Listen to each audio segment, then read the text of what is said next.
Happy Valentine's Day. You know, it's funny, we're diving into a love letter today, but not the kind you might expect on February 14th. Right, not exactly your typical Valentine's Day fare. No, not at all. The source you sent over takes a look at love, through the Bible, and gets into some really deep stuff, way beyond the romantic stuff. Yeah, it actually starts with agape love.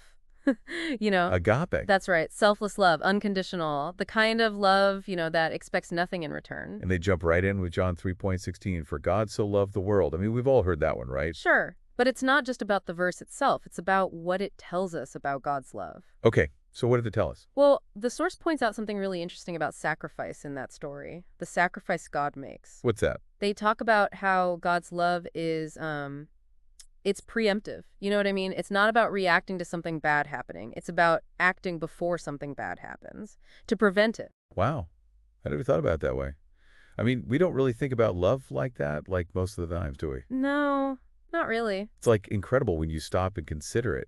To love that deeply, that you would act to protect someone even before they're in danger. Mhm. And then the source ties this back to mothers and the sacrifices they make for their children. Yeah. That's a strong connection.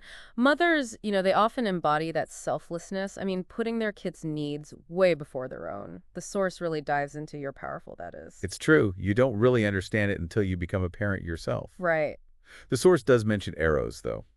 You know, romantic love. Yeah, the Valentine's Day kind of love. Exactly. But it's almost like they're saying, look, we all know about that. This goes beyond that. Totally. Philia is up next. Philia. Yeah, love between friends, family.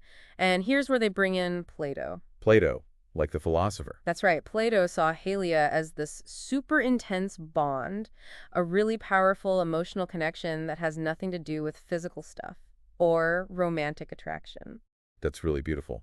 But is that really possible? I mean, even with my closest friends, don't we all kind of keep score sometimes? Like, who did what for whom last? It's a good question. And the source seems to wrestle with that too. Whether we can ever truly have those completely selfless platonic bonds. It makes you think about your own relationships, that's for sure. But then the source shifts gears a bit. Yeah, we move from types of love to actions. Actions. Qualities, the stuff that really shows what love looks like in practice. They go to 1 Corinthians 13.47. It's almost like a checklist for love. A checklist. What do you mean? Patience, kindness, humility, not being boastful or rude, all that good stuff. It's a pretty tall order. And I think the source author even admits to struggling with this. Like they fall short sometimes. I think that's what makes it so relatable, though, right? It's that honesty. They're not pretending it's easy to live up to these ideals. Especially every single day. Exactly. It's a challenge, but then the source brings in this amazing idea from Colossians 3.14. It says, love is what binds everything together in perfect harmony.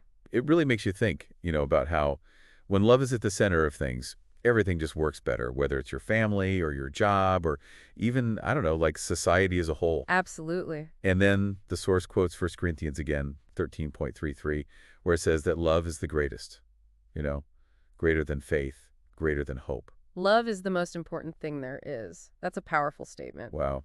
And then it all comes back to sacrifice. John 15.32. This time it's about laying down your life for a friend, the greatest act of love. And that goes right back to that agape love, that willingness to put someone else first, even if it means giving up everything, the kind of love God showed us, and the kind of love we should all aspire to. So we talked about these different ideas about love, selfless giving, showing kindness every day, and yeah, even the ultimate sacrifice. It's a lot. The question is, what do we actually do with all of this? That's the real challenge, right? How can we take these concepts and, really live them? Not just on Valentine's Day, but every single day. Every single day. It's a great question.